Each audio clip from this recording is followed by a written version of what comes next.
سید المرسلین وعلی آلہ واصحابہ اجمعین اما بعد فاعوذ باللہ من الشیطان الرجیم بسم اللہ الرحمن الرحیم ان الدین عند اللہ الاسلام صدق اللہ مولانا العظیم وصدق رسولہ النبی الامین المتین الکریم ونحن على ذلك لمن الشاہدین والشاکرین والحمد للہ رب العالمین۔ آئیے ہم اور آپ مل کر جناب محمد مصطفیٰ صلی اللہ تعالیٰ علیہ وسلم کی بارگاہ اقدس میں درود و سلام کا نذرانہ پیش کریں اور پڑھیے بابا سے بلند اللہم صلی علی سیدنا و شفیعنا کریمنا مولانا محمد وآلہ وسلم صلو علیہ الصلوۃ والسلام علیک یا رسول اللہ صلی اللہ تعالیٰ علیہ وسلم۔ اسلام کی فطرت میں قدرت نے لچک دی ہے، اسلام کی فطرت میں قدرت نے لچک دی ہے، جتنا ہی دباؤ گے اتنا ہی ابھرے گا۔ معزز سامعین محترم، اللہ رب العزت قرآن کریم میں ارشاد فرماتا ہے ان الدین عند اللہ الاسلام۔ اس آیت کے تحت چند باتیں غور طلب ہیں۔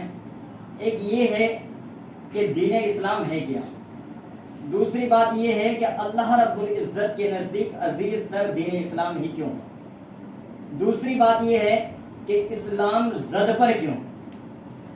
اس کے متعلق ایک کتاب بھی جو ہے تصنیف کی گئی ہے۔ اللہ رب العزت نے قرآن کریم میں ارشاد فرمایا ان الدین عند اللہ الاسلام، کہ اللہ رب العزت کے نزدیک دین اسلام ہی ہے۔ آج اس پرفتن دور میں دنیا بھر کی تاریخ شاہد ہے کہ جب جب اسلام دشمن طاقتوں نے مذہب اسلام پر حملہ کیا اور وہ مذہب اسلام پر حملہ آور ہوئی تو مذہب اسلام اپنی جگہ پر ثابت قدم رہا۔ معزز سامعین محترم، اس دنیا کے اندر طرح طرح سے مذہب اسلام پر حملے ہوئے، ان میں ایک یہ ہے کہ نظریاتی و ثقافتی سطح پر شدید حملہ ہوا، دوسرا یہ ہے کہ مذہب اسلام کی جڑوں کو، مذہب اسلام کی تہذیب کو جڑوں سے مٹانے کی کوشش کی گئی، جڑوں سے مذہب اسلام کی تہذیب کو جڑوں سے کاٹنے کی کوششیں کی گئی، تیسرا حملہ یہ کہ مختلف صورتوں میں شد و مت کے ساتھ ناموس رسالت صلی اللہ تعالیٰ علیہ وسلم پر حملے ہوئے۔ معزز سامعین محترم، یہ جو حملے ہوئے اور صرف جب ہم نے دیکھا مذہب اسلامی کو ٹارگیٹ کیا گیا، آخر اس کی وجہ کیا تھی؟ اس کی کوئی نہ کوئی تو وجہ رہی ہوگی۔ تو معزز سامعین محترم، جب ہم غور کرتے ہیں تو ہمیں پتہ چلتا ہے کہ مذہب اسلام کو ٹارگیٹ کیا اس لیے کہ مذہب اسلام کو کمزور کیا جائے، مذہب اسلام کو نقصان پہنچایا جائے، تاکہ آنے والے وقت میں مذہب اسلام ایک ایسا مذہب بن کر رہ جائے جس کے اندر کوئی طاقت باقی نہ رہے، جس کی کوئی بقات نہ رہے، لوگوں کے دل میں جس کی کوئی محبت باقی نہ رہے۔ معزز سامعین محترم، مغربی دنیا کی سیاسی اور معاشرتی زندگی یا آئینی و خاندانی زندگی مکمل طور پر ختم ہو چکی ہے، وہاں مذہب صرف ایک رسمی اکائی کے طور پر رہ گیا ہے۔ یہی وجہ ہے کہ انہوں نے اپنے چرچ اور اسٹیٹ کو الگ الگ کر لیا ہے۔ دیکھا جاتا ہے کہ وہاں مذہب کا کوئی نام لیوا باقی نہیں رہا ہے۔ معزز سامعین محترم، مذہب اسلام کو اس طرح ٹارگیٹ کرنے کی وجہ کیا تھی؟ آخر وجہ یہی تھی کہ مذہب اسلام کے اندر کوئی وقت باقی نہ رہے۔ دوسرا یہاں پر یہ تھا کہ ناموس رسالت صلی اللہ تعالیٰ علیہ وسلم پر جو حملے کیے گئے، تو یہ جو حملے کیے گئے یہ آپ کی دور نبوت میں بھی ہوئے، جس کے متعلق اللہ رب العزت نے قرآن کریم میں ارشاد فرمایا واللہ یعصمک من الناس، کہ اللہ رب العزت کا آپ کے مخالفوں سے اس کا خود بدلہ لے گا۔ لیکن معزز سامعین محترم، جب ہم نے غور کیا اور تواریخ کا مشاہدہ کیا تو اسلامی سلطنتوں کے درمیان اور جب بادشاہ اسلام دنیا پر مسلط تھے اس وقت بھی جو ہے دین اسلام پر کیچڑیں اچھالی گئی اور جو ہے عزت ناموس رسالت صلی اللہ تعالیٰ علیہ وسلم پر جو ہے حملے کیے گئے، لیکن اس وقت صورت دوسری تھی، اس وقت کیفیت دوسری تھی۔ جب غور کرتے ہیں اس کو ایک مثال سے یوں سمجھیے کہ انسانی بدن جو ہے اس میں جب قوت باقی رہتی ہے تو اس کے اندر بخار جو ہے کوئی بھی اپنا اثر نہیں ڈال سکتا ہے، لیکن وہی انسانی بدن جب کمزور ہو جاتا ہے تو جراثیم اور بخار اس کے اندر اثر ڈالتے ہیں اور حملہ آور بآسانی ہو جاتے ہیں۔ اس کو بہت ہی آسان مثال سے یوں سمجھا جا سکتا ہے کہ دنیا کے اندر جب کوئی بھی چیز ہوتی ہے، جب وہ کمزور نظر آتی ہے تو ہر کوئی اس پر حملہ آور نظر آتا ہے. تو یہی وجہ تھی. دوسری بات یہ ہے کہ جب لوگ مذہب اسلام پر حملہ آور ہوئے تو ان کو کوئی چیز ضرور نظر آئی ہوگی. معزز سامعین محترم، جب کوئی حملہ کرتا ہے اسے اس بات کا تو یقینی طور پر علم تھا کہ ان طریقوں سے جب مذہب اسلام پر حملہ کیا جائے گا تو اسے کمزور کیا جا سکتا ہے. اسے ان ساری چیزوں اور تمام وجوہات کا علم تھا. یہ ہے دوسری چیز کہ جب دنیا کے اندر ہم دیکھتے ہیں مثلا فٹ بال کا جب میچ ہوتا ہے تو اس میں جب دوسرا فریق کمزور ہوتا ہے، جب اپنے آپ کو کمزور محسوس کرتا ہے تو وہ جو ہے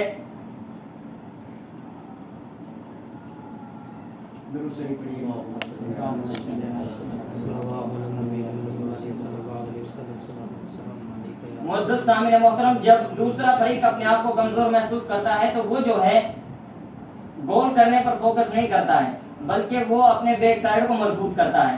تو پتا چلا کہ دنیا کے اندر جب کسی کو کسی کی کمزوری نظر آتی ہے تو وہ اس پر اسی کمزوری کے تحت حملہ کرتا ہے. معزز سامعین محترم، جب اسلام اور اہل اسلام پر غور کیا گیا، دیکھا گیا کہ وہ اپنے نبی سے رشتہ توڑ چکے ہیں، انہوں نے مذہب اسلام کے دامن کو ترک کر دیا ہے، تو پھر اسی طور پر ان پر جو ہے حملے کیے گئے اور ان کے قلوب سے محبت رسول صلی اللہ تعالی علیہ وسلم کو نکالا گیا. آپ کے سامنے آج ایک مثال موجود ہے. ابھی ایک غلیظ پلید لڑکی جس کا نام نپور شرما ہے، اس نے نبی اکرم صلی اللہ تعالی علیہ وسلم کے شان میں گستاخی کی، جس کے متعلق احتجاج وغیرہ بھی ہوئے. تو معزز سامعین محترم، اس نے جو یہ الفاظ کہے اور اس نے جو ناموس رسالت صلی اللہ تعالی علیہ وسلم پر کھلے عام اس طرح حملے کیے اور کھلے عام بے عزتی کی، تو اس سے پتہ چلتا ہے کہ آج مذہب اسلام کی دنیا کے اندر اور حکمران دنیا کے نظروں میں مذہب اسلام کی کوئی قدر و قیمت باقی نہیں ہے. آج یہی وجہ ہے کہ ابھی تک جو ہے ان کے اوپر کوئی کارروائی نہیں کی گئی. معزز سامعین محترم، میں ایک چیز کہنا چاہتا ہوں کہ جس نے بھی گستاخی کی ان کی سوچ کتنی گھٹیا تھی. ہم ان کو جو ہے کسی نے کہا تھا کہ ان کو ہم ایک کتیا سے بھی تشبیہ نہیں دے سکتے. کیوں؟ انہوں نے بہت پیارا جملہ کہا تھا کہ کتیا جو ہوتی ہے وہ نبی اکرم صلی اللہ تعالی علیہ وسلم کی گستاخ نہیں ہوتی ہے. وہ کتیا تو ہوتی ہے لیکن نبی اکرم صلی اللہ تعالی علیہ وسلم کی گستاخ نہیں ہوتی ہے، اور وہ تو نبی اکرم صلی اللہ تعالی علیہ وسلم کی گستاخ ہے، اس لیے ہم جو ہے اسے کتیا سے بھی تشبیہ دینا گوارا نہیں کرتے ہیں. معزز سامعین محترم، علامہ اقبال نے ارشاد فرمایا کہ نہ سنبھلو گے تو مٹ جاؤ گے اے ہندی مسلمانوں، نہ سنبھلو گے تو مٹ جاؤ گے اے ہندی مسلمانوں، تمہاری داستان تک نہ ملے گی داستانوں میں. اسی کو اللہ رب العزت نے قرآن کریم میں ارشاد فرمایا کہ ذالک بان اللہ لم یکن مغیرا نعمتا انعمها علی قوم حتی یغیروا ما بانفسہم، جس کو علامہ اقبال اپنے ارشاد میں اپنے شعر میں یوں بیان فرماتے ہیں کہ خدا نے آج تک اس قوم کی حالت نہیں بدلی، خدا نے آج تک اس قوم کی حالت نہیں بدلی، نہ ہو جسے خیال خود اپنی حالت کے بدلنے کا. معزز سامعین محترم، ایک دور وہ تھا کہ جب 313 نے 1000 کا پاسا پلٹ دیا تھا. ایک دور وہ بھی تھا کہ جب مسلمان کسی ملک کا ارادہ کر لیا کرتے تھے تو وہ ملک والے اس ملک کے رہنے والے مسلمانوں کا نام سن کر اس ملک کو چھوڑ دیا کرتے تھے. ایک دور وہ بھی تھا کہ جب مسلمانوں نے دریا کے اندر گھوڑوں کو دوڑایا اور جو ہے اسلام کا پرچم بلند کیا. معزز سامعین محترم، ایک جو ہے چھوٹی سی مثال میں آپ حضرات کے سامنے عرض کرتا ہوں کہ جب بغداد پر ہلاکو خان نے جب حملے کیے اور بغداد میں جب علماء اسلام کا قتل عام کیا گیا اور جب علماء کے خون سے جو ہے گلیاں بھر چکی تھی، تو تواریخ میں پڑھا جاتا ہے کہ اس وقت جو ہے دریا دجلہ کا پانی سرخ ہو چکا تھا. معزز سامعین محترم، جب ہم نے دیکھا کہ اس قدر ظلم و ستم توڑے جا رہے تھے تو ایک منگول کمانڈر وہ جو ہے عیسائی مذہب قبول کر لیتا ہے. جب اس نے عیسائی مذہب قبول کیا تو اس نے پھر چند عیسائیوں کو جمع کیا.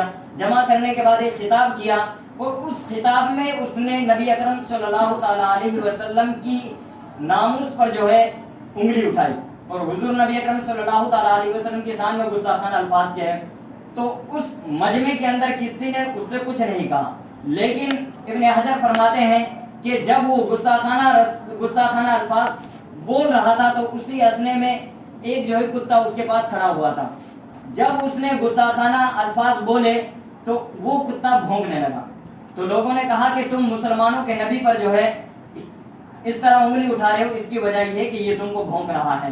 تو معزز سامعین محترم، کہنے کا مقصد یہ ہے کہ آج ہم عملی طور پر تو کچھ نہیں کر سکتے ہیں، لیکن انفرادی طور پر ضرورت اس کی ہے کہ ہمیں اپنے آپ کو مضبوط کرنا ہوگا.